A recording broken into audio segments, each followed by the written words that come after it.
All right, family, welcome back to JJ Has Motion. All right, the date is currently July 2nd. As everyone knows, July 4th is on a Saturday this year, which means it will be observed by your job and your workplace on Friday, which means I have Friday off. Right. So what I like to do, especially if I have a full work day off, is to do something epic. So guess what we're gonna do? We're gonna ride 100 miles. Yes, I said it, 100 miles on my bike tomorrow in the morning, 4 a.m. start time.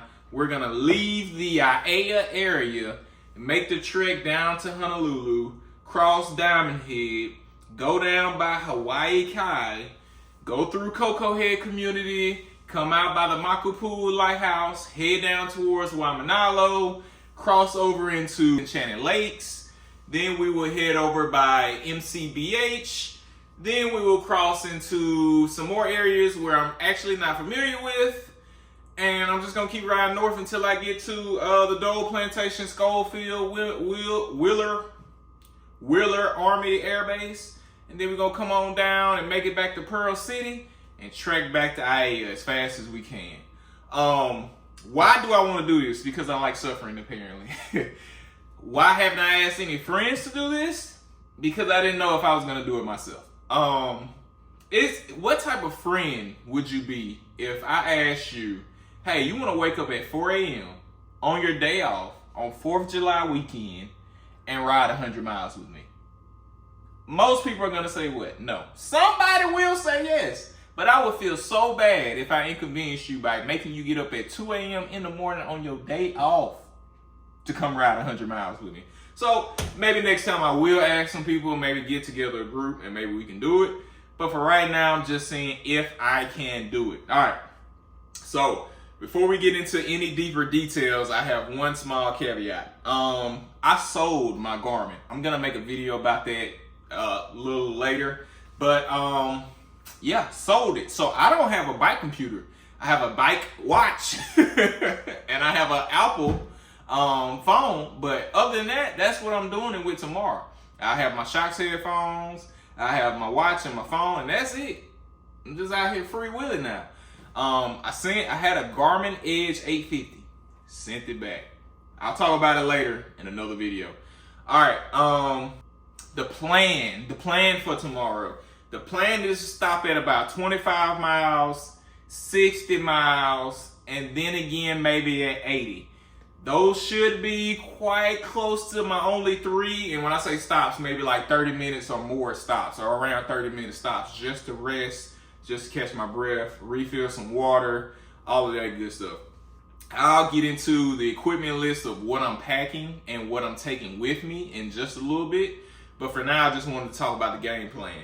25 to 28 miles is my first stop because that's where I know a little breakfast spot and a little coffee stop that I can take and I can kind of refuel and get myself together. At about 30 miles, I should be at like 2 hours, maybe even 2.5 hours in. I'm not doing this fast. I'm not doing this for a time trial. It's just to get around the island. So I think the shop will actually open up at 6 a.m. So if I get there at 5:55, even better. I get a chance to get off my bike, relax, get a coffee, get some carbs in me, and keep going, keep moving. The next stop will be up near the top of the island, closer to Turtle Bay Resort. That'll get me out of traffic. That should be around 8, 9, 10 o'clock. I'm not sure. But some of those places up there will be open, and I'll be able to, once again, cool off, get some good food. I plan to get some really good, just like whole food in me at that stop. And then I'll come back around the island. And I got a lot of work to do. Once you come through Haleiwa, coming up through Dole Plantation is a humongous amount of elevation. Even in a car, you're probably going uphill for about what feels like to me a good 5 to 10 minutes. So imagine doing that on a bike, and I'm gonna hit that at like mile 80. I may be in a little bit of trouble. If push comes to shove, I may just walk it up. I don't have to walk on my heels because I'm cleated in now, but that's the plan. I got to get around this island. So let's go through the equipment. All right, so as you can tell, I've done a little research on my route and where I'm going tomorrow. I think it's like 114, 112 miles by bicycle. Oh, shoot, that's crazy. All right, got my whole little list, my schedule out. Shout out to AI. This is what I use AI for, to get me through hard workouts. All right, anyway, we got the Neo Pro jersey. I want to be bright. I want people to see me. I got the cargo bib shorts, white Nike socks, and then let's get into the gels, right? So I have 5 of the Precision Fuel 90-gram carb gels. Well, I got 5, but it's only 4 pictures here. I think I didn't need one of them. Anyway, I got those. I should sip on those every other hour, every 15 minutes. I'm gonna take out about 30 grams, and and I'll take out about 30 grams and consume it. All right. My BPN Go gels will be paired with, I have a Precision Fuel drink mix as well. It'll be paired with those. I got 2 caffeines in there just to give me a pick-me-up. Normally, if I consume caffeine, especially in large amounts, I will stay up all night. When you're talking about riding potentially for 8 or 9 hours, I may need to stay up as long as I can. So I got those on me. I even have snacks down here. This is Rice Krispies treats as well as Pop-Tarts to kind of get me through the ride. Now, each one of those Pop-Tarts is like a 2-pack, and each of them are like 71 grams of carbs, and then the Rice Krispie treats are 29 grams of carbs. If I pair those together, that gives me 100 grams of carbs. I'm trying to hit about 100 every hour, so that's why you see the 90, you see these. I got all types of combination. And what I do for sodium on the ride is LMNT, baby, LMNT.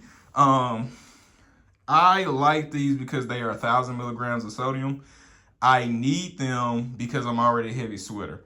I can go anywhere between 750 and 1,250 milligrams of sodium per hour easily. So I'm gonna have those as far as sodium. Now, I'm gonna run 2 bottles on my bike tomorrow. And I got my tail light charged up. I don't have a headlight, y'all. But since I'm going through town, there will be a lot of lamp posts. And it'll be 4 a.m. Hoping not a lot of people be out, but I will stick to my side. And then the sun comes up here about 5:20, 5:30. So I got about an hour of riding, but by that time I'll be in the town and we should be good. I had 2 tubes in my bike bag, and I did a shakeout ride yesterday just to make sure everything was good. And thank God I did that, because guess what, y'all? My tire was flat. I went to pump it up like I always do. I use my vac pump, or this little pump that I got from Amazon. I used it to pump up the tire, and I noticed it was on 0. I was like, well, maybe the reading is off. Well, when I went to ride, I was looking back at my tire, and it looked like it was going flat. And sure enough, I got home, I pulled my tire off, and I felt a thorn. It's like a thorn had stuck through the tire and went into the inner tube, and it made the inner tube flat. So I put another tube in there, so now I only have 1. I can only get 1 flat tomorrow. If I get more than 1 flat tomorrow, I am in trouble. There is no bike store that I know of up there, and the only thing that I can think that I can do is maybe try to stop by a gas station and find some duct tape or some Fix-A-Flat and just pray to good heavens that, we're good. But the bike is charged, my tail light is charged, my headphones are charged, my camera is charged. Don't know if I'm gonna take it yet or not. On this ride, I want to focus on just getting around the island versus like taking pictures and videos, but I may still do it with my phone. I don't know. I probably still should take it, so I probably will take it. I'm cleated in now. I got my Specialized size 14 shoes. I'm running the Shimano SPD SL pedals. Love them so far. Haven't had any issues with like clipping in, clipping out. I just always do my left leg before my right, and that has helped. Helmet, we're good, we're ready, and yeah. So with leaving at 4 a.m., my goal is to be done by 1 o'clock. If you say 4 to 12, that's already 8 hours. You say 4 to 1 p.m., that's 9 hours. So I want to be done by 1 o'clock. I'm thinking it's going to take me anywhere between 7 hours and 10 minutes or 8 hours and 30 minutes with then adding on maybe 15, 30 to 45 minutes of a break. Hopefully that brings me up to like 1 o'clock max. If it's anything after 1, 2, 3 o'clock, I think it just depends on how close I am to home. If I've had like issue after issue, I may ring that bell, call my wife and say, hey, come pick me up. But the goal is to finish. If I can get to 112 miles, which is the full length Ironman bike, I'll be glad. I've done a century plus a full Ironman bike. I'm not expecting to be the fastest in the world by any means. I'm a beginner cyclist. I've had my bike now 5 weeks. But I gotta get this. I gotta do it. I gotta see if I can do it. The goal is to do a future Ironman one day. If I in June I did a full marathon. No training. Don't ever do that. That's not a good idea. But I did it with my friend Pete. Had a blast, had fun, because I know if push came to shove, I can finish a marathon. No training, right? It may be 5+ hours, but I can finish, right? Same thing with the bike. I just need to see if I can finish it. I need to see if I can mentally go to a dark place and finish it. So we'll see how all that goes. The next thing you'll see is me out on the bike. All right, it's currently 4:05 a.m. and I'm a little bit behind schedule by 5 minutes, but I did one last check of my bike. I got everything together, got my waters, got my pack with nothing but water, got gels, got food. It's time to kick off. Yeah.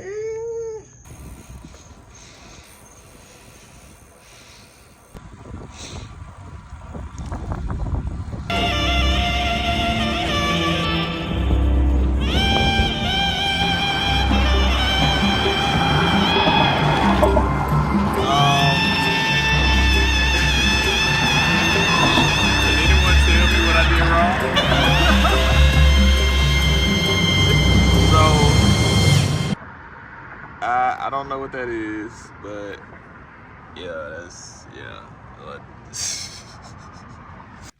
I think every bike rider has had their walk of shame. And what a cyclist walk of shame is when you have to call an Uber, you have to call a spouse, you have to call a best friend, you got to call your mom, whoever you got to call to come get you.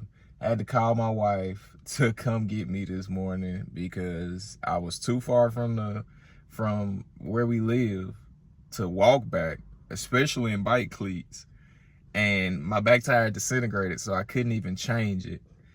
It's just one of them things where you just like, yep, I just got to go ahead and bow out gracefully. Sometimes you kind of call it the burnt toast theory. Like, you know, you burn your toast, so it takes you an extra 5 minutes to get to work in the morning. And on your way to work, you see a car wreck that potentially you could have been in had you left at your appropriate time. But now, since you're 5 minutes late, you avoided it. So I'll just call it divine intervention because some of the route was a little sketchy. And I probably should do it with a group. But at the end of the day, I'm learning. I went through my bike calculator of the pressures and the sizes. And I think I was supposed to be a little bit closer, around 62 to maybe 61 in the front and the rear. And I pumped it up to about 67. So maybe that could have been it. Maybe I got a pinch for that. I don't know. I'm going to drop the picture in the bike group and see what they have to say about it. But it's either I do one or two things. I either order a tire and order a tube and wait on it to come in, or I take my bike to town today, let them put another tire and tube on it, and I could be back riding tomorrow. Now, tomorrow is, of course, July 4th. I got a bunch of barbecuing planned. So I could potentially try again on Sunday. I think I should probably call it. Just wait till, later on in the year. Well, yeah, sheesh. I think the worst thing is when you can't hit a workout and you've already like mixed up all your carb sources. You got all these gels on you.